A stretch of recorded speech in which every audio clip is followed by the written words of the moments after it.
dengan Ibu Nur. Nah, sekarang kita akan belajar terkait sistem pencernaan manusia. Oke, selanjutnya ada tujuan dari pembelajaran kali ini. Yang pertama yaitu kalian akan mengetahui organ pencernaan dalam tubuh kita. Yang kedua, anak-anak akan mengetahui fungsi dari masing-masing organ pencernaan. Dan yang ketiga, anak-anak mengetahui makanan sehat untuk dikonsumsi. Serta yang terakhir, dari anak-anak semua diharapkan dapat menerapkan pola hidup sehat untuk menjaga kesehatan organ pencernaan kita. Tahukah kalian ketika kalian terlambat makan atau tidak makan dalam beberapa jam, perut akan terasa sakit, badan lemas, dan kepala pusing. Tubuh kita membutuhkan makanan dan minuman sebagai energi. Untuk mengubah makanan menjadi energi, kita harus mencerna makanan dan minuman melalui sistem pencernaan yang ada di dalam tubuh kita. Lalu, pernah nggak sih kalian bertanya kemana perginya makanan yang kita makan setiap hari? Misalnya saat kalian makan nasi, ayam goreng, sate, donat, atau buah-buahan, setelah dikunyah dan ditelan, apa yang akan terjadi selanjutnya di dalam tubuh kita? Yuk kita pelajari perjalanan seru makanan mulai dari masuk ke mulut sampai akhirnya keluar sebagai sisa yang tidak dibutuhkan oleh tubuh.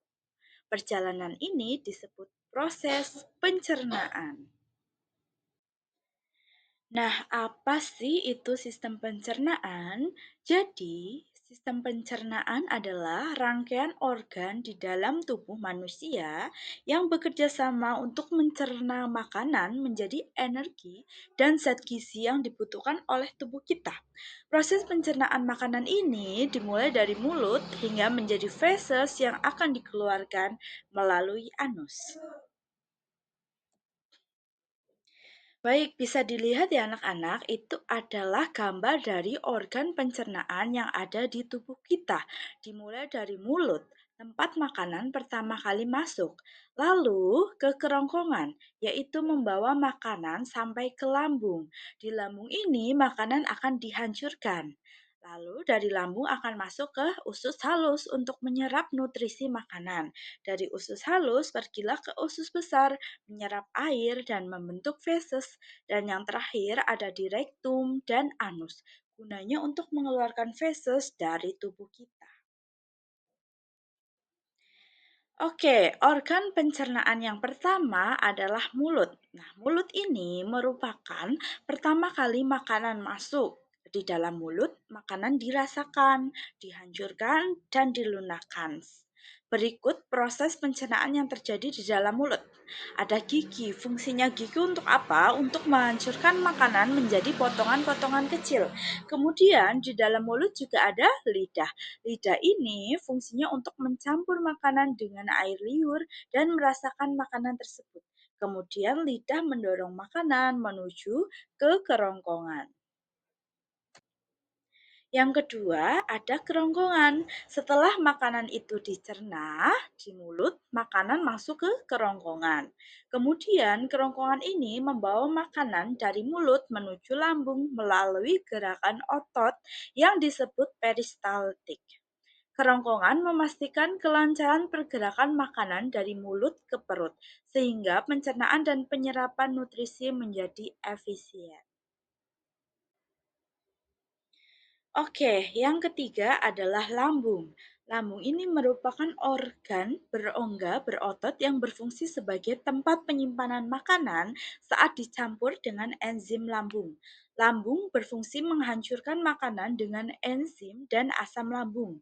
Enzim menghancurkan karbohidrat, lemak, dan protein yang terkandung dalam makanan, sedangkan asam lambung gunanya untuk membunuh kuman dan bakteri yang ada pada makanan. Setelah dihancurkan di lambung, makanan akan berbentuk seperti bubur. Setelah ada di lambung, makanan akan berpindah ke usus halus. Usus halus ini memiliki peran penting dalam pencernaan dengan memecah makanan, menyerap nutrisi, dan menggerakkan isi usus di saluran pencernaan. Khususnya usus kecil bertanggung jawab untuk menyerap karbohidrat, protein, dan lemak untuk memastikan penyerapan nutrisi yang efisien. Usus halus akan menyerap nutrisi dari makanan dan mengubahnya menjadi energi. Selanjutnya ada usus besar. Usus besar mengikuti usus kecil dan berakhir di anus, tempat sisa makanan dikeluarkan dari tubuh. Usus besar ini memiliki peran penting dalam menyerap air dan elektrolit, membentuk tinja, memfasilitasi fermentasi bakteri, serta melindungi tubuh dari infeksi. Baik, yang selanjutnya dan yang terakhir ini ada rektum dan anus. Rektum menghubungkan usus besar ke anus yang berperan sebagai reservoir di mana tinja terakumulasi sebelum dibuang. Anus menandai tempat keluarnya sisa makanan, otot saraf, dan selaput lendir bekerja sama untuk memfasilitasi pergerakan usus yang sehat dan dapat dikendalikan. Sisa makanan yang sudah menjadi feses akan disimpan sementara di rektrum dan dikeluarkan dari tubuh melalui anus. Baik anak-anak, jadi kesimpulan dari proses pencernaan yang ada di tubuh kita, yaitu makanan masuk dimulai dari mulut. Di sana makanan akan dihancurkan oleh gigi. Setelah itu, kerongkongan membawa makanan masuk menuju ke lambung. Nah, makanan dihancurkan menjadi bubur ini oleh lambung. Setelah itu, bubur makanan diserap nutrisinya oleh usus halus. Dari usus halus menuju ke usus besar, menyerap air dan membentuk feses. Yang terakhir, rektum dan anus menyimpan dan mengeluarkan feses.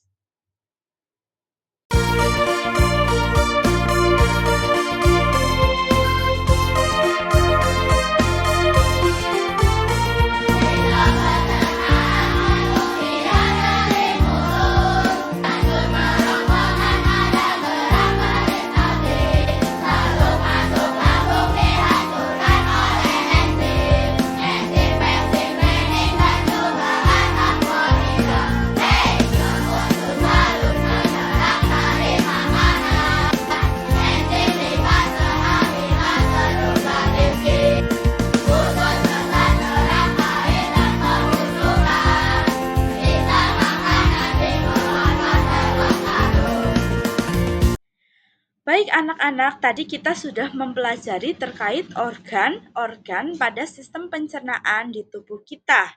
Nah, selanjutnya kita perlu tahu alasan mengapa kita perlu makan dan minum.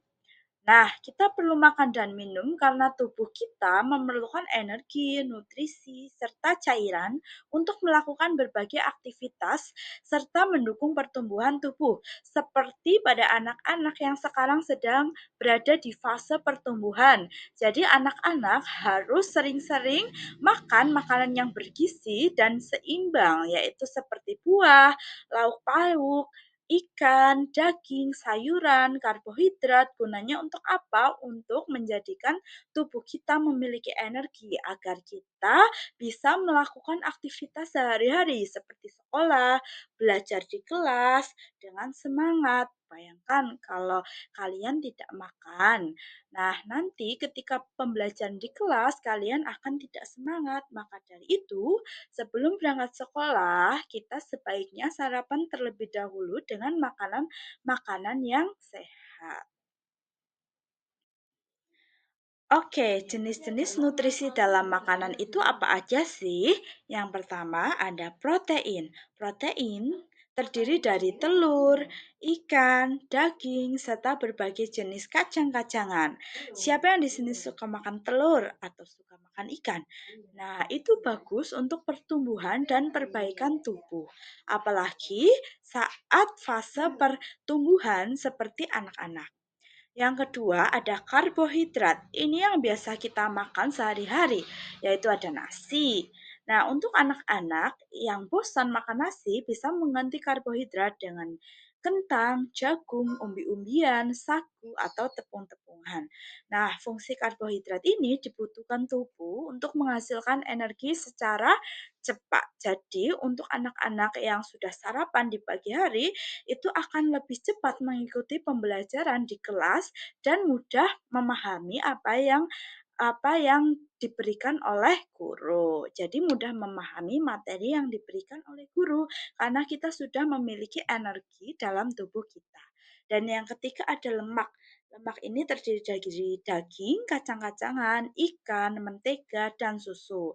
Ini berfungsi melindungi organ tubuh dan menyerap vitamin. Tapi perlu diketahui tidak boleh berlebihan dalam mengonsumsi lemak. Nah, selanjutnya ada vitamin. Vitamin ini terdiri dari buah-buahan dan sayur-sayuran. Ayo, siapa yang tidak suka makan sayur atau buah? Tidak boleh ya. Tubuh kita harus diimbangi dengan makanan sayur dan buah-buahan. Nah, vitamin ini berfungsi untuk membantu tubuh melawan kuman penyakit dan menjaga kesehatan organ dalam tubuh. Selanjutnya ada serat. Serat juga termasuk sayur-sayuran, buah-buahan, dan kacang-kacangan. Serat ini berfungsi membantu menjaga kesehatan usus dan mempermudah proses buang air besar. Selanjutnya ada air. Air itu terdiri dari buah-buahan, sayur-sayuran juga, dan air minum. Air membantu melunakkan makanan dan pembentukan air liur.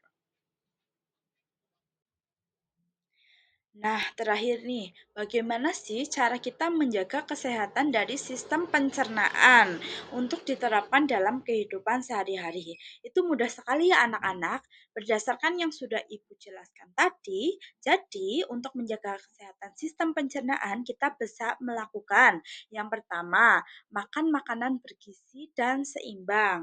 Kedua, hindari makanan terlalu berminyak atau pedas. Jadi, yang masih sering jajan-jajanan seperti cilung, cilok, cireng, itu dikurangi ya karena mengandung banyak minyak atau terlalu pedas. Itu akan mempengaruhi kesehatan dari organ pencernaan kita. Nah, yang ketiga, mengunyah makanan sebanyak 32 kali secara perlahan. Jadi ketika makan, kita harus mengunyah makanan itu secara perlahan. Nah, yang keempat, minum air putih yang cukup dan olahraga teratur ya. Minimal satu hari minum air putih yaitu 1 liter. Oke, dan olahraga teratur untuk menjaga keseimbangan dalam tubuh kita. Baik anak-anak, hari ini kita sudah belajar terkait sistem pencernaan manusia. Kita sudah belajar apa saja sih hari ini? Yang pertama, kita sudah belajar terkait apa saja sih organ-organ yang ada pada tubuh manusia, khususnya organ pada sistem pencernaan. Nah, yang kedua, kita mengetahui fungsi dari organ pencernaan pada tubuh kita. Nah, yang terakhir, kita tahu peran makanan sehat yang dapat kita terapkan untuk menjaga kesehatan organ pencernaan kita di kehidupan sehari-hari. Sekian video pembelajaran pada pertemuan kali ini. Bertemu lagi pada pembelajaran besok bersama Ibu Nur. Dadah.